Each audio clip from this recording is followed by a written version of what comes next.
Moira has been secretly good for a while now. I got a couple comments on my Moira. When did this come out? 316? Isn't that season 9? Video wasn't saying much that of a Moira secret. Isn't actually good right now. She's the same as other.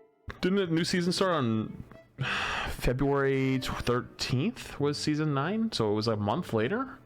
And Moira was hard meta for that like whole first month. I don't know about secret seasons. It's just that all the other supports are bad. Oh yeah, I mean TikTok people don't know that. I disagree.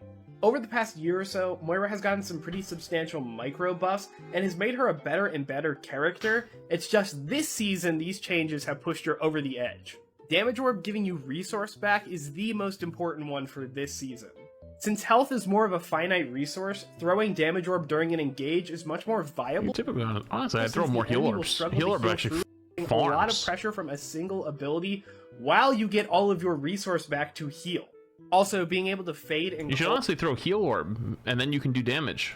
Means because like the heal orb doesn't miss anybody. It's AOE. Like yeah, your P is AOE, but you still have to kind of aim it. You don't have to aim orb. And a while back, she got her lingering heal buffed, so she can effectively give a flanker kind of like a less effective break pack, which really works well with the characters that are good this season. Moira wasn't bad, she just didn't fit into that sustain meta, but with dive and rush now, she's really found her place. I feel like Moira had been meta for over a month at that point. I don't know about this one. Okay, whatever. Anyways, next. Oh no.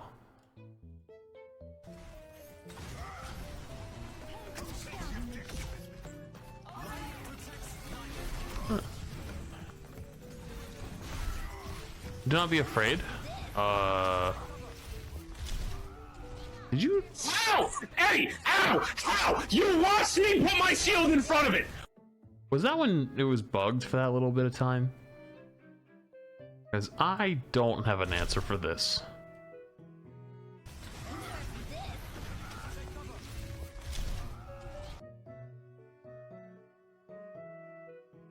Well. Oh, Faria.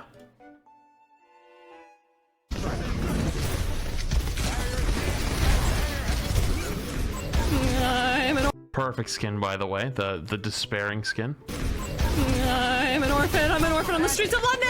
It is 1862! I am starving with my bowl of stew! I'm fine! I got a stray piece of bread from a stranger! I get to live another day! Yes!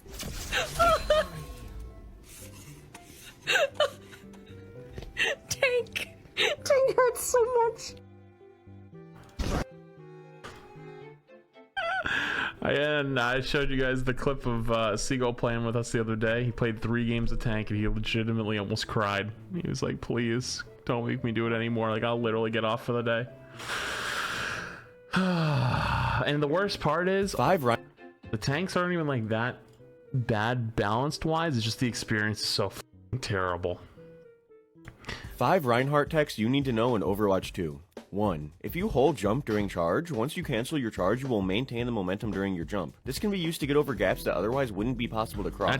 2. During your shatter animation, you are free from the effects of grab. If the grab placement is elevated, this usually real OGs remember the infinite shatter jump. Means you can completely get out of its range just by shattering. And Giga OGs remember the B-hop shatter. 3. Reinhardt's hammer, along with every other melee in the game, has a lingering hitbox, meaning if you do a 360 during its animation, you could hit people in every direction. 4. Another trick with Reinhardt's hammer is that it actually has a longer range if you look 45 degrees to the side of the target. Because your hammer swings from right to left, you want to start by looking to the left of the target. And then once it starts swinging from left to right, you want to look to the right of the target. 5. If you hold down primary fire while shielding as Reinhardt, you are able to turn your camera without actually turning Reinhardt. This can be really useful for checking on the condition of your team without having to turn your back to the enemy. That's helpful. Let me know if you guys want to see a part 2 because there are a ton of Reinhardt techs to cover. Yeah, and my favorite one is going back in the spawn, hitting the H key and swapping heroes. That one's definitely the most useful in comp. Next. These subtitles say laughs in Monster if you use a Res's Laugh emote with her mythic skin. Bastion had a ton of different ultimates prototypes like this little mine that could be deployed and would fire around. Junkrat's Beatrat skin has a wristband that says if found, return to Roadhog.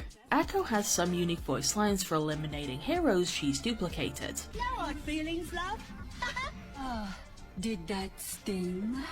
When Iadi waves hello, she looks away. Also, her Bastion pose is a reference to Dark Souls. Wrecking Ball originally had a flamethrower as a primary. We missed out.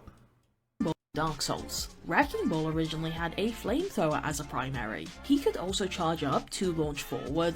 On New Junk City, you can find helpful graffiti above various health packs. Okay, on that's kind of cute. I never noticed that. What looks like woodpecker eggs, which might be a nod to the last Bastion cinematic.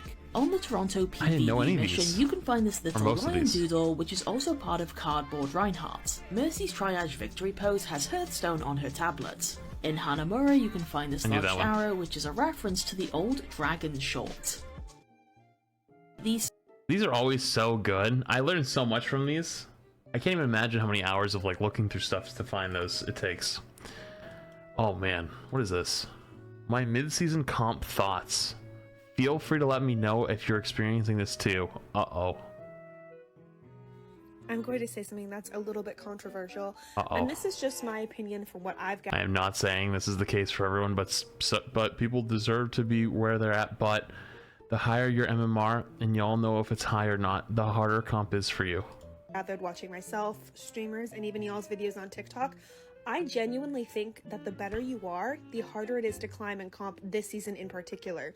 Because if you are put on a team with a bunch of worse people than you, which truly seems to be the case almost every single time that I'm in a game, if you win, you get less percentage because the game expected you to carry. If you lose more percentage because the game is like, why didn't you carry? So there's a couple things. One, that's kind of how it's always worked. Just you didn't know it because it didn't show you. Two, the rank distribution got changed. So before there used to be tons of people in GM1, the highest rank in the game, and top 500 for all three roles except tank. Actually, for a little, tank was around like tier GM3, GM2 sometimes, but at least for DPS and support was always GM1.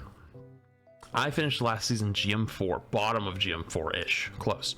And I think I was like ranked like 130. There was 10-ish, give or take, champion players in the tank role on NA.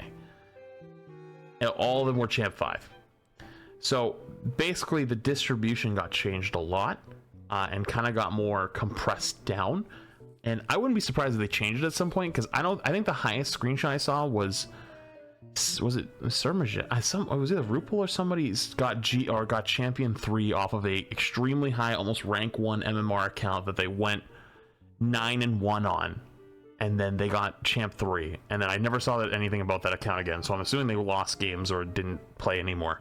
But they basically they didn't get to finish. They didn't get into top 500. They didn't play their 50 wins, and so I'm sure at some point they're going to change it so that like some people are in champion 1.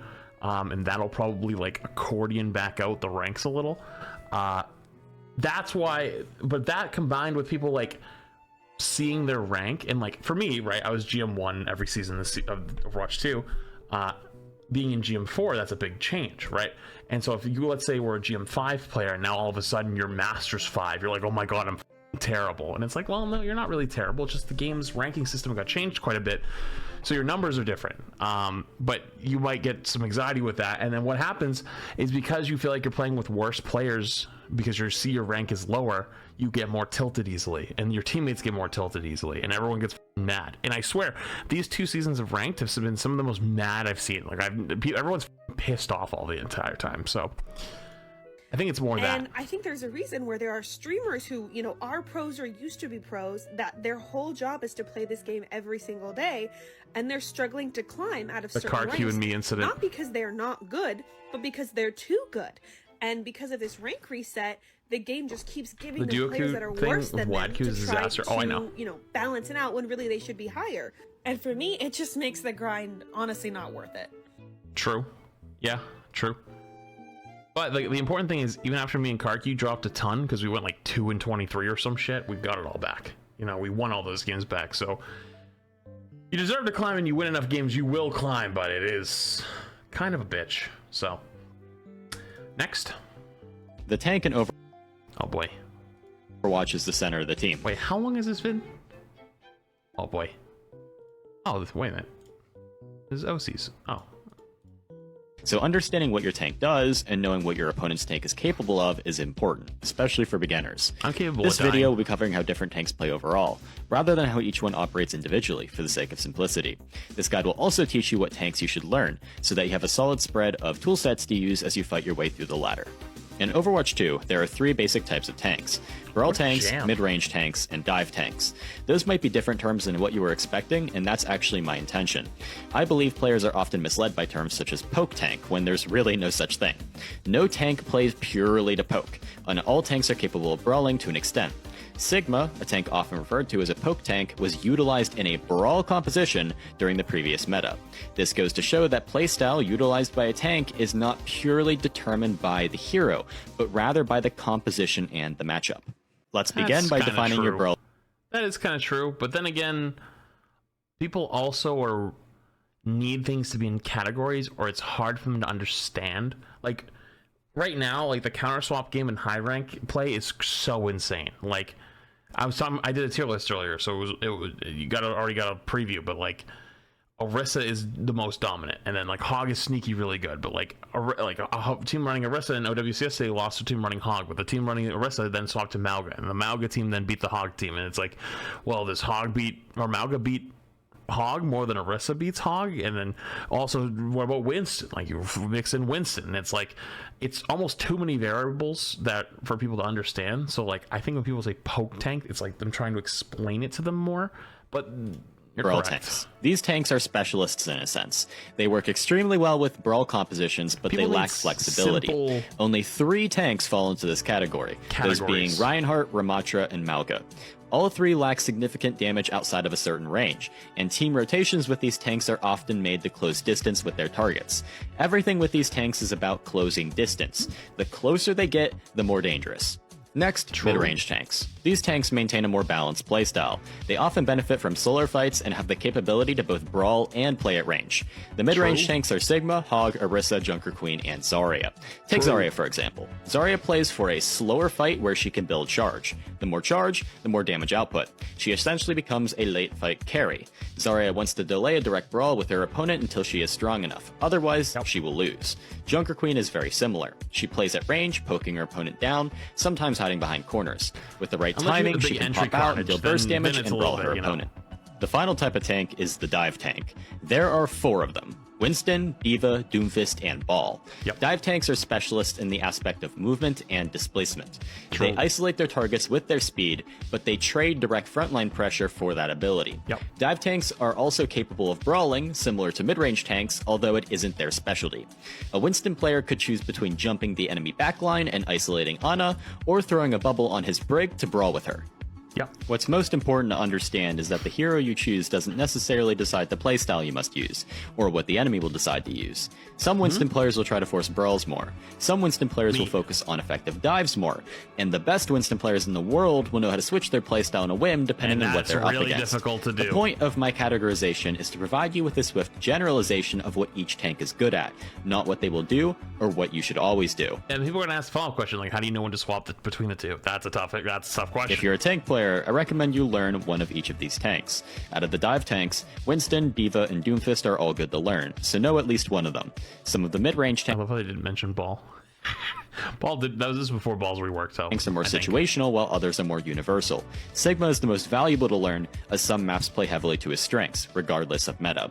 With Brawl tanks, you don't actually need to learn any of them, but I'd recommend picking up Ramatra for those close-range maps. Although you can use Brawly or mid-range like JQ or Zarya, Ramatra will often be superior, but of course it all depends on where the meta takes us.